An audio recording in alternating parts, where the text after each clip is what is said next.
When the palace gates closed that night, no one imagined what was truly unfolding behind Camilla's quiet estate walls. The Queen Consort, once the most criticized woman in Britain, had vanished from public sight. But when whispers began to circle, insiders spoke of something hidden deep within her private grounds, something that wasn't meant to be found. What was it that could shake even the most seasoned members of the royal circle? A secret so guarded it risked tearing apart what remained of the monarchy's fragile peace.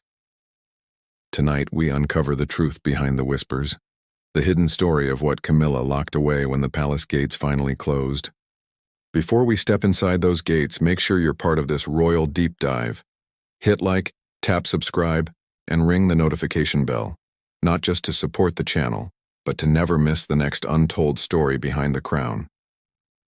Your comments drive these investigations forward, so stay till the end and share your thoughts, because this one, you'll definitely want to talk about. When the palace gates closed that crisp autumn evening, even the guards sensed something had changed. The usual shuffle of royal cars was gone.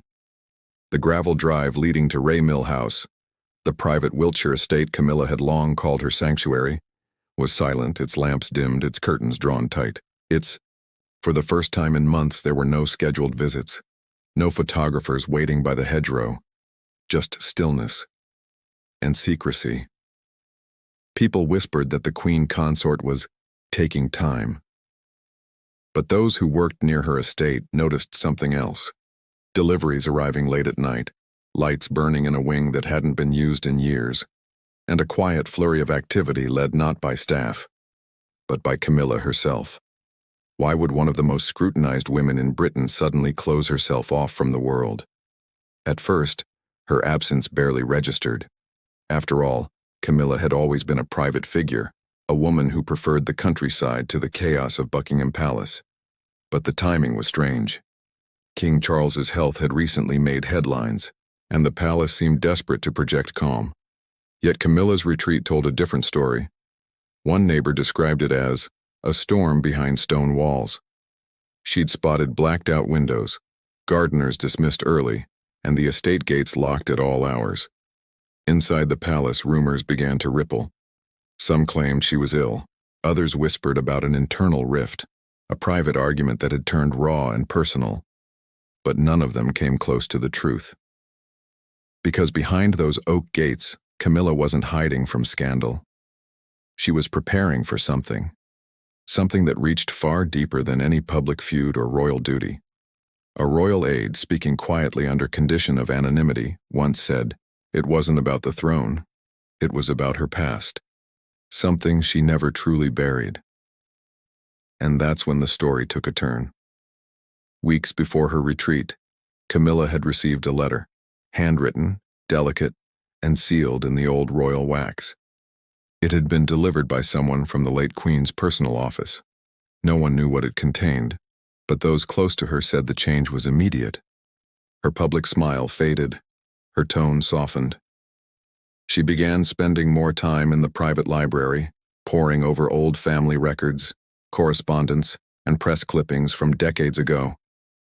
Was she searching for something, or running from it? What few realize is that Camilla's estate, Ray Mill House, is not just another royal residence. It's the one place she bought with her own money, long before she was queen. It's where she raised her children, where she sought refuge when the press hounded her name, and where she returned, even after becoming consort, whenever the crown felt too heavy. It was her safe place. And yet that autumn, it stopped feeling like one. One staff member recalled how she began visiting the far end of the property, an old unused wing built in the 1800s. The area had been closed for years, its doors warped with time. But suddenly, construction crews were ordered to restore it. Quietly. Windows were replaced. Locks were changed. No one knew why. When a reporter later asked if she was planning renovations, a palace spokesperson dismissed it as routine maintenance. But locals knew otherwise. Routine maintenance doesn't require midnight deliveries. Inside those walls, something was being prepared, a hidden project that only a handful of people were aware of. One of them, a longtime groundskeeper, described seeing boxes labeled with only 2 words, private collection. Another spoke of a sealed chamber being fitted with special lighting and antique furniture. Was it an archive? A memorial? A vault of secrets? No one could tell. But whatever it was, Camilla seemed emotionally tied to it. Witnesses described her walking the grounds at dusk, clutching a single folded letter in her hand, eyes distant. She wasn't just sad, one said softly. She looked haunted. The whispers soon reached the palace. Senior aides began asking questions, quietly, cautiously. Prince William reportedly visited his father at Clarence House one morning, and sources say their meeting did not end easily. There were concerns about public perception, about secrecy at a time when the monarchy needed transparency. But Charles refused to intervene. "It's her space," he reportedly said. "Let her have it." That single sentence silenced further inquiry. And so, the gates remained closed. Behind them, Camilla's world shrank to a rhythm of ritual and remembrance. The staff noticed her spending hours sorting through photographs, some from her youth, others from decades ago, including images of faces long forgotten by the public eye. She handled each one like glass. Some were of family, some were Charles and herself, long before they were accepted, and some, it's believed, were of someone else entirely. An individual whose name had never been spoken publicly, but whose connection to her ran far deeper than anyone suspected. And that's where the mystery deepens. Because when the renovations ended and that wing was finally sealed again, no one, not even her closest attendants, was allowed inside. She visited the chamber alone once every evening, carrying fresh flowers. No photographers captured those moments. No official record marked her visits. But those who saw her leave say her eyes always glistened with tears. What was inside that hidden room? And what truth could move a woman so poised, so measured, to such quiet heartbreak? The answers would come soon enough. But when they did, they wouldn't just change how people saw Camilla. They'd challenge everything we thought we knew about the royal family itself. Ray Millhouse had always carried a quiet grace, its ivy-covered walls whispering stories of another era, its courtyards echoing with laughter from long before the crown found its way there. But in the autumn of that fateful year, one part of the estate changed. The West Wing, a section long abandoned, sealed off since the late 1980s, was suddenly alive again.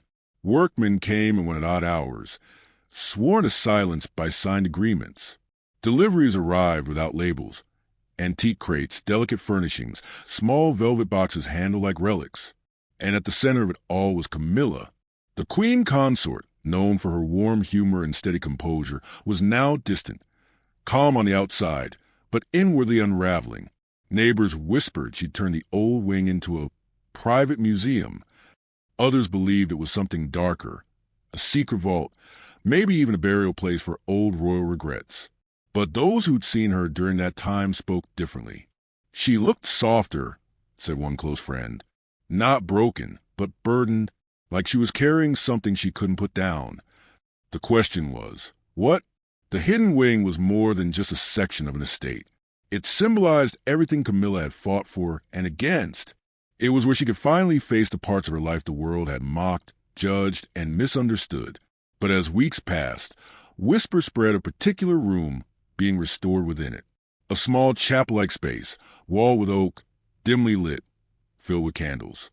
Inside that space, workers described something unusual, a glass display case being installed in the center, surrounded by old photographs and handwritten letters in gold frames. Every single item was handled like it was sacred, one craftsman recalled. She'd stand there quietly as we worked, sometimes smiling, sometimes crying. We didn't know what we were building, but it wasn't just a room. It was something personal, deeply personal. When word reached palace officials, concern grew. The optics were delicate. The Queen Consort creating a private memorial without public explanation could ignite speculation. Yet Camilla didn't seem to care. In one rare moment, overheard by an aide, she said softly, "Not everything sacred must be shared with the world." Those words lingered, because in royal life, everything is shared, even grief. As the work continued, another figure quietly appeared at the estate. Laura Lopez, Camilla's daughter. She was seen visiting multiple times, her demeanor protective and somber. Some believed she was helping her mother manage whatever was being hidden there. Others thought she was trying to stop it. One afternoon, a journalist camping near the estate caught a fleeting moment. Camilla and Laura embracing by the rose garden, both visibly tearful. The photograph was never officially published, but those who saw it described a tenderness rarely seen from royal figures. Something was stirring, something rooted in the past, yet bleeding into the present. Inside the palace, silence was becoming tension. Charles, though aware, said little. William, sources claimed, was deeply concerned, especially after receiving a private note from one of his father's aides hinting at sensitive material stored at Ray Mill. Sensitive. That word hung heavy. What could possibly be so sensitive that it risked shaking the image of the royal family? The answer began to form when a former archivist came forward anonymously. She'd once been tasked with helping catalog personal correspondences from the late 1970s and 1980s, letters involving Camilla, Charles, and someone else. Not Diana, not anyone the tabloids had ever named, but someone who, if revealed, would rewrite a small, hidden chapter of royal history. According to the archivist, Camilla had kept copies of these letters for decades, locked away from the palace archives, away from royal oversight. And now, it seemed she had gathered them again. Was she preserving them, or preparing to destroy them? As the mystery grew, public speculation began to swell. Headlines shifted from gossip to genuine curiosity. Why is Queen Camilla hiding at Ray Mill? Inside the secret room she won't let anyone enter. The palace tried to brush it off as private matters, but curiosity was already out of the gate. One evening, when the moon hung low over Wiltshire, a staff member noticed something odd. The windows of the West Wing glowed with a flickering amber light. Music, faint classical, almost haunting, played from within. Camilla was alone inside, seated before the glass display. Before her lay a stack of letters tied with blue ribbon, a locket, and an old photograph. The edges frayed, the image faded by time. She wasn't hiding a scandal. She was protecting a memory. A few nights later, Laura returned once more. Eyewitnesses said they heard Ray's voices, not angry but emotional. Words like truth, forgiveness, and let go echoed to the stone corridor. When morning came, Laura left quietly, her eyes red, her expression unreadable. Camilla, however, seemed calmer. For the first time in months, she opened her estate gates. Briefly, flowers from the garden were delivered to a small chapel nearby. Locals believed she'd made peace with whatever was in that room. But the truth was only beginning to surface. Because just days later, one of those who had worked on the renovations made a quiet, startling confession. He claimed he'd seen an engraving inside the hidden chamber, carved into the wood beneath the glass display, for simple words, "For the one I lost." And suddenly, the whispers made sense. Camilla wasn't building a monument to her power, but to her pain. The hidden wing wasn't a secret scandal. It was a shrine of sorrow, a tribute to someone who had been erased from royal history, someone whose absence still haunted her decades later. But who that person was remained the one truth she refused to share. And as the palace prepared to intervene, afraid of what further secrets might emerge, the truth waiting inside those walls would soon find its way into daylight, one way or another. The morning it happened. The sky over Wiltshire hung low and gray, the kind of quiet that feels like it's holding its breath. Inside Ray Mill House, the stillness was broken only by the shuffle of footsteps and the faint chime of a clock marking an hour that would soon become unforgettable. For months, the estate had been a fortress of secrecy. But that day, something changed. A delivery van arrived at the gates, unmarked, unregistered, carrying a small team of curators from the Royal Archives. They were there under royal instruction, but not from Camilla, from King Charles himself. He'd tried to respect her silence for as long as he could, but whispers had grown too loud, and the monarchy could no longer afford hidden rooms and midnight renovations. Discretion was one thing. A concealed archive within the Queen Consort's estate was another. So quietly he sent word. A routine inspection, they called it. Camilla agreed reluctantly. She stood by the front door when they arrived, her face calm but pale, her hands folded around a small gold cross she often wore in private. "Please," she said simply, "treat everything with care." Those words carried the weight of a warning. When the inspectors entered the West Wing, the air itself seemed to change. It was colder there, heavier, the scent of cedar and candle wax filling the long hallway. Each door was identical, except for one, a white-painted archway adorned with a single brass keyhole. Camilla hesitated before unlocking it. "This room stays dark," she murmured, almost to herself. "It's meant to be seen that way." She turned the key, and the hinges creaked open. What they saw inside stunned them into silence. The chamber wasn't opulent. It was hauntingly simple. Wooden floors, soft lighting. In the center, a glass case holding letters tied with faded ribbons. Beside it, a silver locket resting on a velvet cushion. And all around the room, photographs, some familiar, others foreign. But one image stood out, a young man in uniform, standing beside Camilla from decades ago. His smile was unguarded, his eyes gentle. There was no royal crest, no title, no official record. Just two people captured in a moment of pure, unpolished affection. The archivists glanced at each other, uncertain whether to ask. Camilla saw their confusion and broke the silence. "He was my friend," she said softly. "Before any of this began." The man's name, she explained, was Thomas Beresford, a cavalry officer from one of Britain's oldest regiments.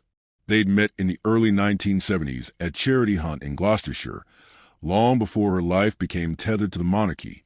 Their friendship, she said, had grown quietly, bound by letters, shared humor, and the solace of two souls who understood loneliness long before fame found them. But in 1973, just months before her marriage to Andrew Parker Bowles, Thomas was sent overseas on duty.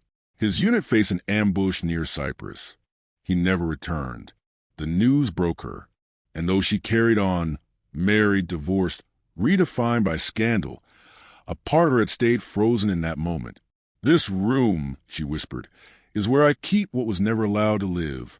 The archivists were speechless. This wasn't political. It wasn't scandalous. It was human, a secret of the heart, the kind the public would never understand, not in the world of royal protocol. But there was more. One of the archivists noticed a small chest tucked behind the display. With Camilla's nod, they opened it carefully. Inside lay dozens of letters, some written by her, some by Thomas. They weren't love letters in the traditional sense. They were conversations, thoughts about life, war, courage, and fear. They painted a picture of two people who might have been soulmates, had fate not intervened. And among them was one letter unlike the rest, sealed, never opened. Its envelope was marked in Thomas's hand. "For when the world forgets me." Camilla stared at it for a long time. Her hands trembled slightly. "I couldn't open it," she admitted. "Not when it arrived. Not after. I told myself it was better not to know." One of the archivists gently asked if she wished to, now. For a long moment, silence hung between them, the kind that feels almost holy. Then Camilla nodded. She broke the seal, her breath shallow. Inside, on delicate stationery, were only a few lines. "If you ever find this, know that I never regretted a single word we spoke. Not one. The world may never know us, but my heart always did." The room went still. Camilla closed her eyes, pressing the paper to her chest.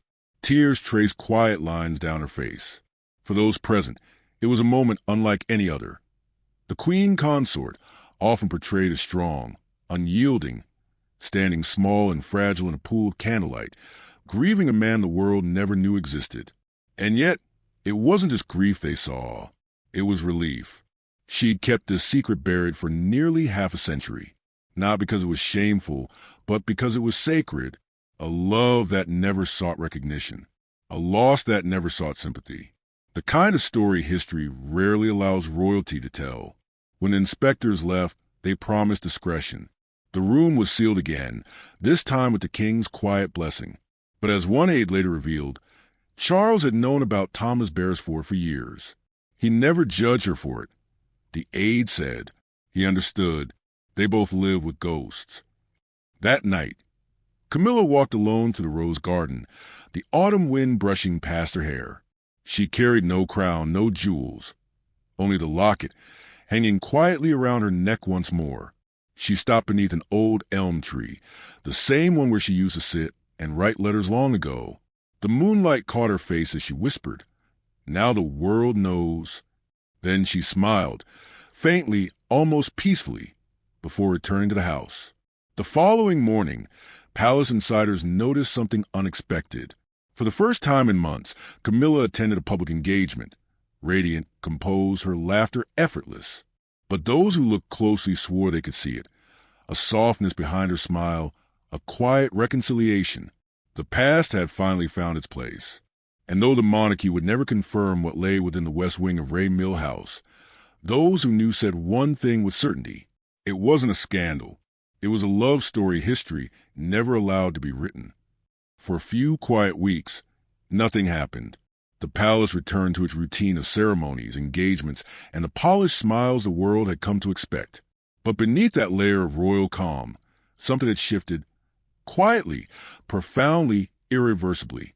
The Queen Consort was different now, softer in her tone, slower in her stride. There was peace in her eyes, yes, but also a sadness that lingered, like an echo of everything she'd finally laid bare. The hidden room at Ray Mill had done more than just resurface old memories. It had opened a wound the monarchy had never seen before. The human side of the crown. And not everyone was ready to face it. When word of what lay within the West Wing finally reached the upper circle, not the press, but the royals themselves, reactions were mixed. Some called a personal affair. Others feared it could damage the sanctity of royal privacy.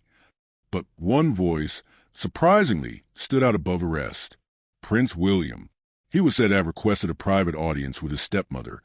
No cameras, no courtiers, no scripted pleasantries. Just two people, bound by loyalty to the same man, divided by the weight of the past. What was said in that meeting has never been fully revealed.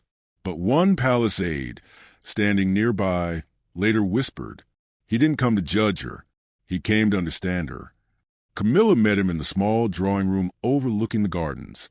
She served the tea herself, no servants, no formalities. For the first few minutes, they sat in silence. Then, William reportedly broke it with a quiet question. Was it love? Camilla looked down at her cup, turning the porcelain slowly between her hands.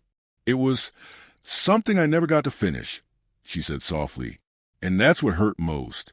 The world saw me as so many things, but never as someone who once lost something she truly loved. William didn't respond immediately, but after a while he nodded and said something that, according to insiders, stayed with her forever. Maybe that's why you understand my mother more than anyone ever did. Those words, simple and unexpected, bridged a silence decades long. For the first time, the two shared something deeper than duty, empathy. Yet beyond that private understanding, the discovery at Ray Mill began to ripple outward. The monarchy, so often defined by its restraint, suddenly found itself confronted with emotion. Real, raw, unedited emotion. Behind closed doors, King Charles was said to have wept when Camilla finally told him everything. He'd always known fragments, of course, but hearing the full truth, in her own words, changed something between them.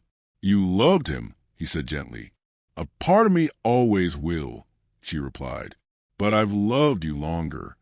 Charles, in his quiet, unspoken way, understood. He too had lost someone who shaped him, someone whose memory could never quite fade. It wasn't a betrayal. It was a confession, a reminder that even those at the very top, the ones dressed in gold and guarded by gates, still ache for what might have been. But the story didn't end there, because the royal circle, that tightly wound web of advisors, protectors, and watchers, now faced a question that went beyond Camilla. How much truth can a monarchy bear? The late queen had once said, the crown must never flinch. Yet, after this, the family was forced to look inward. If the Queen Consort herself carried ghosts, how many others within those walls did too?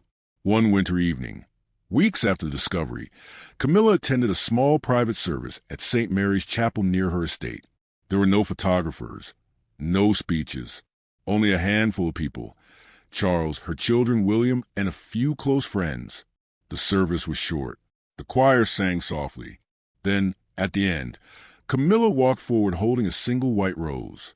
She placed it gently at the altar and whispered something that only those closest to her could hear. "You were never forgotten." She didn't need to say more.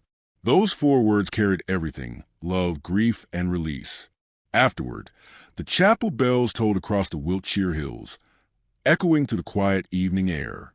Locals standing outside said it was the most human they'd ever seen the royal family look. No carriages, no ceremony, just people standing in shared silence, united by something deeper than duty. And from that day onward, Ray Mill House remained closed to the public. But the West Wing was no longer sealed in sorrow. It had become a sanctuary, a place of peace, where the past was no longer something to hide, but to honor.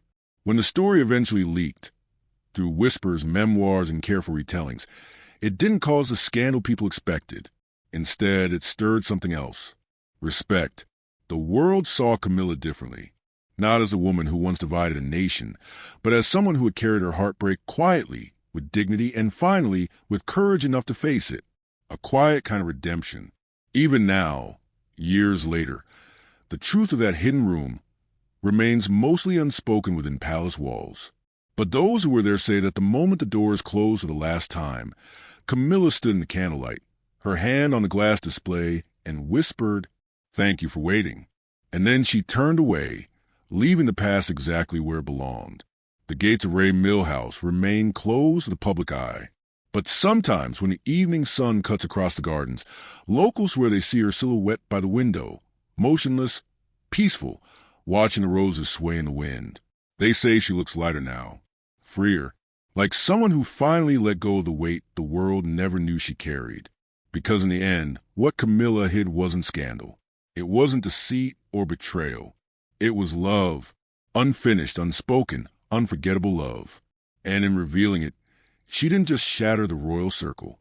She reminded everyone, even the crown, that behind every title, behind every throne, beats a heart that longs, loses, and remembers.